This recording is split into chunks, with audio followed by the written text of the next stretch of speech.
Auto expo 2014 के पहले 2 दिन मीडिया के नाम रहे और अब तीसरा दिन वो है जब आम लोगों के लिए, आम कार प्रेमियों के लिए इस मेले को खोला गया, जहां पर आप देख सकते हैं, नज़ारा समझ सकते हैं कि किस तरह का उत्साह है आम कार प्रेमियों, बाइक प्रेमियों में इस मेले को लेकर। जहां फिलहाल मैं मौजूद हूँ जर्मन जो 3 महारथी हैं उनके स्टॉल में, मर्सिडीज, ऑडी और BMW, और वहाँ पर जो नज़ारा मुझे देखने को मिल रहा है वो साफ बता रहा है कि इंटरेस्ट काफ़ी ज़्यादा है, उत्साह काफ़ी ज़्यादा है। और जो भी शंकाएं थी अभी तक ऑटो एक्सपो में, अगर एक्सपो मार्ट तक में उसे आयोजित किया जाएगा ग्रेटर नोएडा में, तो फिर क्या ये लोग पहुंचेंगे कि नहीं। इतनी दूर लोग पहुंचे हैं, काफ़ी संख्या में पहुंचे हैं।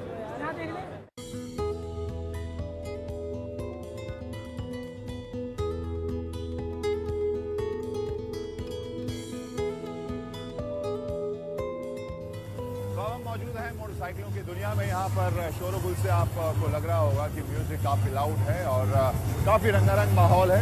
ये वो सेगमेंट है जहाँ पर यंगस्टर्स शायद सबसे ज़्यादा आना पसंद करते हैं या वक्त बिताना पसंद करते हैं। फिलहाल मैं मौजूद हूँ ट्रायम्फ के स्टॉल पर। एक ब्रिटिश ब्रांड है, हिंदुस्तान में हाल में आई है और उसने कुछ मोटरसाइकिल पेश भी किए हैं। इसे ऑटो एक्सपो में कंपनी ने पेश किया है। ये है डेटोना 675, जो कि 675 सीसी की बाइक है। 128 PS के आसपास की ताकत है और ये सुपर स्पोर्ट्स कैटेगरी में आती है मोटरसाइकिल। इसकी कीमत रखी गई है 10,15,000 रुपये एक शोरूम। हालांकि दिल्ली में इसका शोरूम नहीं है, अभी वक्त लगेगा। हिंदुस्तान में कंपनी आई है, बैंगलोर और हैदराबाद में इसके आउटलेट हैं।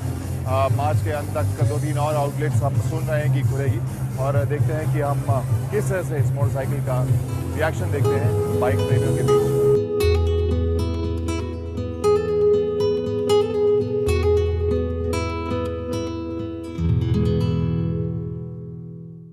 तो आपने कुछ साल पहले देखी होगी ये बाइक, एक बार फिर से वो हिंदुस्तानी बाइक मार्केट में आई है। अकीला को योसंग ने फिर से लॉन्च किया है हिंदुस्तान में और ये अकीला 250 सीसी की है और ये 3 लाख रुपए के एक शोरूम कीमत के साथ इसे उतारने का ऐलान किया गया है। दिल्ली एक शोरूम कीमत है ये और ऑन रोड जाते जाते हो सकता है 3.5 के आसपास पहुंच जाए।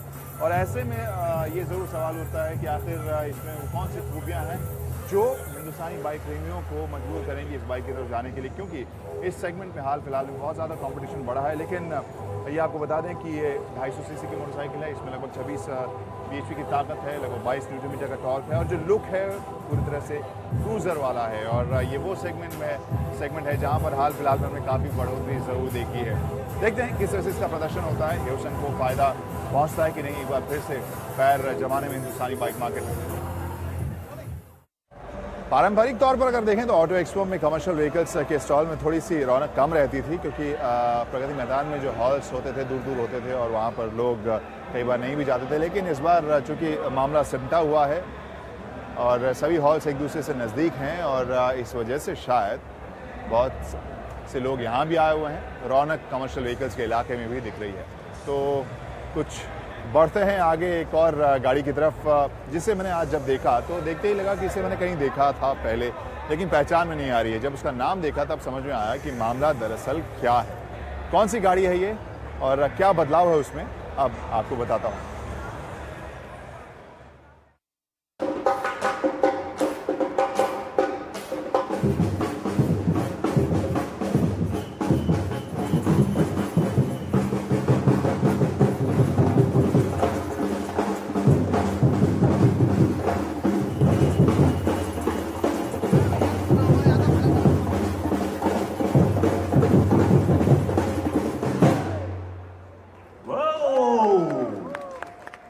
एक से एक रंग बिरंगी दिलचस्प गाड़ियां ऑटो एक्सपो में देखने को मिल रही हैं, जिसमें से कॉन्सेप्ट के ऊपर ज़रूर नजर जाती है। फिलहाल हम टाटा मोटर्स के एक स्टॉल पर मौजूद हैं और वहां पर एक वेंचर हमें दिख रही है जिसमें कुछ ऐड किया गया है और ये हो गई है एडवेंचर। आप वेंचर को पहले भी हिंदुस्तानी सड़कों पर देख चुके हैं, उसको एक कॉन्सेप्ट अवतार में उतारा है, इस वजह से उसने कुछ ऐड किया है और उसका नाम एडवेंचर कर दिया है। कुल मिलाकर कोशिश ये है कि यंगस्टर्स के हैंग आउट या लाउंज को बनाने की कोशिश है। मान लीजिए जब यंगस्टर्स बैठते हैं, किस तरह की चीज़ें, किस तरह का माहौल होता है, किस तरह की ज़रूरतें होती हैं, उस हिसाब से डिज़ाइन किया गया है और इसे तैयार करने की कोशिश की गई है। बहुत ही दिलचस्प इसका वुड फिनिश मुझे लग रहा है। यहाँ पर बिल्कुल लगता है जैसे आप अपने घर के किसी लाउंज में बैठे हुए हैं। आप जब इसे इस तरफ से देखें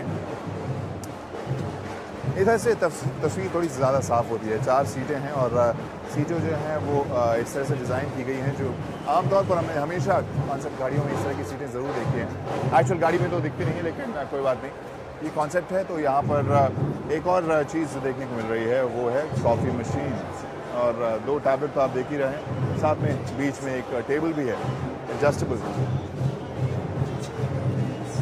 और ये कुल मिलाकर एक हैंग आउट यंगस्टर्स का हो गया। यहाँ अगली सीट पर जब आप देखें तो यहाँ पर माहौल बिल्कुल अलग है। वेंचर अगर आपने देखी है तो आप वाकई चौंकेंगे इसके फिनिश को देखकर। यहाँ भी वुड फिनिश दिया गया है, सीट उसी तरीके के स्पेशली डिज़ाइन दिए गए हैं।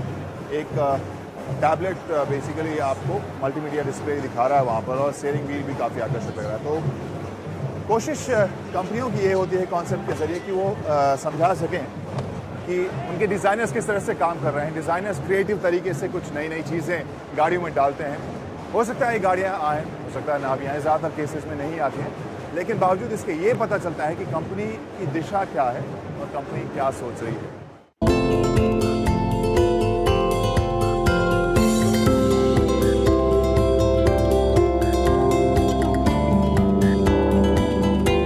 हिंदुस्तानी ऑटोमोबाइल की या ट्रांसपोर्टेशन की बात करें तो उसमें सबसे बड़ी कमी आमतौर पर जो गिनाई जाती है वो गिनाई जाती है पब्लिक ट्रांसपोर्ट के मामले में। और ऑटो एक्सपो जब आते हैं तो उसमें बहुत सारे ऐसे प्रोडक्ट्स भी हमें देखने को मिलते हैं जो बताते हैं कि आने वाले वक्त में पब्लिक ट्रांसपोर्टेशन की तस्वीर कैसे बदल सकती है, जिसमें से कुछ बहुत ही इंटरेस्टिंग बसेस भी आती हैं। फ़िलहाल मैं एक ऐसी ही बस में बैठा हूँ जिसका नाम जो JBM की बस है और सिटी राइड इसका नाम है, और इसके बारे में ज़्यादा जानकारी लेने के लिए ख़ुद कंपनी के MD से हम बात करते हैं। बहुत बहुत शुक्रिया हमसे बात करने के लिए। एक बहुत ही आकर्षक और स्पेशियस बस मुझे यहाँ देखने को मिल रही है।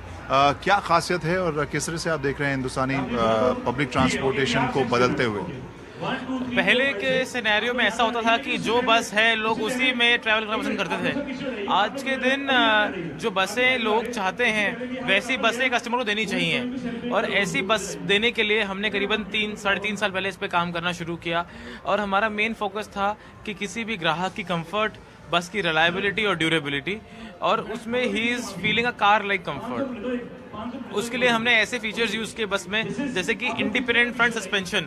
उससे गाड़ी में कभी भी कोई झटका लगता है, कोई गड्ढे आते हैं, तो पैसेंजर को पता नहीं चलता है कि कोई गड्ढा आया है, कुछ हुआ है, वो आराम से कंफर्टेबल राइड होती है। पूरी 100% लो फ्लोर है, आप देखें बस, तो 100% लो फ्लोर होने की वजह से पैसेंजर मूवमेंट आगे और पीछे कहीं सीढ़ियाँ नहीं है, और वो बहुत कंफर्टेबल है। अभी तक हम कई ऑटो एक्सपोज में इस तरह के फ्यूचरिस्टिक और अच्छे डिज़ाइन वाले ज़्यादा लोगों के ज़रूरतों को ध्यान में डिज़ाइन रखकर डिज़ाइन किए गए बसेस हमने देखे हैं, लेकिन आम सड़कों पर इन्हें आने में काफ़ी वक्त लगता है। क्यों ऐसा होता है? नहीं, कई बार लोग कॉन्सेप्ट पे काम करते हैं और कॉन्सेप्ट दिखाते हैं। हमारे केस में इसलिए हम इस कॉन्सेप्ट को हमने अपने साथ रखा, पिछले 3 साल तक टेस्ट किया, मार्केट में देखा ऐसा क्या रिस्पांस है, लोगों ने कैसे काम किया है, अलग अलग देशों में इसकी कैसी सहूलतें हुई हैं, कैसी ज़रूरतें पे ये खरा उतरा है, और उसके बाद इसको लॉन्च किया गया है। इसलिए आप इसी साल से इन बसों को रोड पे देखेंगे और कस्टमर्स को इस्तेमाल करते हुए देखेंगे, और देखेंगे कि इसमें विमेन सेफ्टी का भी खासी तौर से ध्यान रखा गया है। जो इस बस के शीशे हैं वो काफ़ी बड़े और चौड़े हैं, बाहर से बहुत अच्छे से दिखाई देता है। कोई भी आदमी रोड पर जाता है, चाहे वो गाड़ी में हो, बाइक पे हो, स्कूटर पे हो या ट्रक में हो, उसके बस के अंदर अच्छे से दिखता है। हमें पता है कुछ समय पहले बसों में कुछ ऐसे इंसिडेंट्स हुए थे जिसकी वजह से पूरे देश को हिला के रख दिया था उन्होंने। तो ऐसे इंसिडेंट्स को भी हमने इसमें ध्यान में रखा है। बस में स्टॉप के बटन है जगह जगह, जिसकी वजह से ये देखा जा सकता है कि ऐसे बटनों से कभी किसी को कहीं उतरना है, कोई परेशानी है तो ड्राइवर को बताता है, फिर ड्राइवर रोक के उनको बस उतार सकता है। तो ऐसी चीज़ों की वजह से एकदम ग्राहक को दिमाग में रख के बनाई गई बस है। बस का लेवल भी 1 स्टेप इन है, और इसके अंदर 340 mm की हाइट है, जिससे चाहे बच्चे हों, चाहे लेडीज साड़ी पहन के आती हैं, चाहे कुछ बड़ी उम्र के लोग हैं, वो आराम से बस में उतर चढ़ सकते हैं। और इसमें व्हील चेयर रैम्प भी है, तो people who are able differently they are also welcome in the bus. Wheel chair के लिए अलग एरिया बनाया गया है, हर टाइप के लोगों के लिए इस बस में जगह है। तो ये एक आम आदमी की बस है, जिसके अंदर वो सफ़र कर सकता है और एक गाड़ी की फील आ सकती है उसे। चलिए, तो यही उम्मीद हम करते हैं कि आम आदमी की बस का दावा यहाँ किया जा रहा है और इस तरह की बसेस हमारे पब्लिक ट्रांसपोर्टेशन सिस्टम में आएँ, जिससे कि न सिर्फ हम ज़्यादा बेहतर और आरामदेह तरीके से अपने सफ़र को पूरा करें, बल्कि सेफ्टी भी इसमें रहे। जैसा कि अभी हमें बताया गया कि हाल फिलहाल में जिस तरह से बस में जो दुर्घटना हुई थी दिल्ली में, उसके बाद जो पूरे देश में जिसको लेकर फिक्र जताया जा रहा था, उस मुद्दे को भी यहाँ पर ध्यान में रखा गया है। तो ज़्यादा सेफ, ज़्यादा आरामदेह नए जनरेशन की बसेस उम्मीद कर रहे हैं कि सभी कंपनीज इस तरह के प्रोडक्ट्स तैयार करके सड़कों पर उतारें और हम जैसे आम ग्राहकों के या आम सफ़र करने वालों को ज़्यादा सफ़र न करना पड़े।